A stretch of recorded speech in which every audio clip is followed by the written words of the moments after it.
So, how do we cure this ailment? He believes that only through aesthetics can we achieve the evolution of the human spirit, where everyone becomes better, where everyone, Mr. Zhu Guangqian says, discussing beauty with youth can save. Without beauty, numb to morality. So Mr. Zhu Guangqian said that we should talk about beauty to young people at this urgent moment. In fact, he was saving the country in a way as a humanist. Some people say that it is a matter of life and death. Is jade useful? Of course it is useful. A mind without jade is insensitive. She is insensitive to good and evil, insensitive to morality, has no feelings for people, no reverence for nature, and no taboos for morality. Let's take an example. During World War II, Nazi Germany killed 6 million Jews, and there was a Nazi officer. Eichmann, during his trial, was asked why he killed people. He replied, "I didn't kill anyone, I just pressed the button." Throughout the trial, writer Hannah Arendt interviewed him. She observed that Eichmann lacked compassion and didn't realize pressing the button affected real people. Arendt introduced the concept of the banality of evil. In her observations, she noted that this person, while pressing the button, had no sense of compassion. He didn't realize that pressing that button meant there were real, living, breathing people on the other side. He had no concept of it. That's when Arendt introduced the concept of the banality of evil. He believes that the banality of evil can destroy the entire world. Why would an ordinary person, someone you see every day, commit such heinous acts? His superior ordered him to build a concentration camp, press a button, and gas Jews, and he complied. Refusing would mean rejecting the system and feeling irresponsible. But a sensitive person would see this as murder.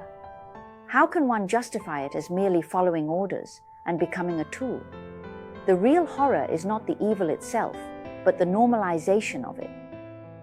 How can you simply understand it as just following orders within this system and becoming a tool?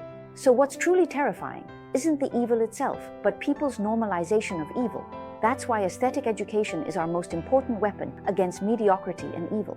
In his book, On Beauty, Mr. Zhu Guangqian gives an example of an ancient pine tree. So aesthetic education is our most important weapon against mediocrity and evil. In his book, On Beauty, Mr. Zhu Guangqian gives an example of an ancient pine tree. An ancient pine tree is an objectively existing thing, but different people will draw different conclusions about it. For example, if you are a lumber merchant and I am a botanist, now this other friend is a painter, the three of us are looking at this ancient pine tree together, and while we all realize it's a tree, what we each perceive is three different things. Why is that? You can't escape your habits. So you see a tree. I see a plant with unique features. The painter sees an aesthetic tree. Our reactions and attitudes differ. How much is the wood worth? I can't get away from my botanist habits. What I perceive is a plant with needle-shaped leaves and spherical fruits that are evergreen. Our friend the painter focuses solely on aesthetics, seeing a tall, lush, ancient tree. The lumber merchant evaluates its use for building or making a plate. The botanist classifies it, noting differences and similarities with other pines. The painter, however, is absorbed in appreciating the ancient pine. So the lumber merchant is calculating whether it's suitable for building a house or making a plate, thinking about how to buy it, cut it, transport it, and then turn it into a piece of work. The botanist classifies it into a certain family, observes how it differs from other pines, and what it has in common, considering how it can live for so long. The painter, he doesn't think about all that. He is completely focused on admiring this ancient pine tree, the lush green color, its twisting branches like the patterns of dragons and snakes, and its proud, unyielding spirit. So, same thing will produce different results in the eyes of different people. So in this world, there's really nothing different. What differs is the eyes that observe the world. Beauty is the same way. Only with an aesthetic eye can you see beauty. But with a corrupted eye, all you see is filth. So all of Mr. Zhu Guangqian's aesthetic theories are aimed at transforming the national character, to cultivate a modern Chinese person. He firmly believes that education should start from the depths of the human heart and from the emotional aspect of people. So he proposes that true literary education is about cultivating pure taste, and the starting point of aesthetic education should be life itself. Some think aesthetics isn't important, but Mr. Zhu Guangqian disagrees. He believes in aspirations. We shouldn't be stuck in mundane life or obsessed with money. But Mr. Zhu Guangqian thinks quite differently.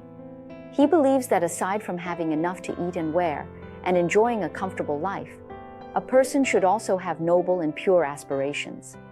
We can't always be stuck in mundane life, wasting our vitality on trivial matters, nor can we be so caught up in money that we forget our original goals and ideals, forgetting that our lives can be much broader. So it seems like beauty is something only for artists, but in reality, it's something that concerns each and every one of us. We're all constantly creating beauty all the time.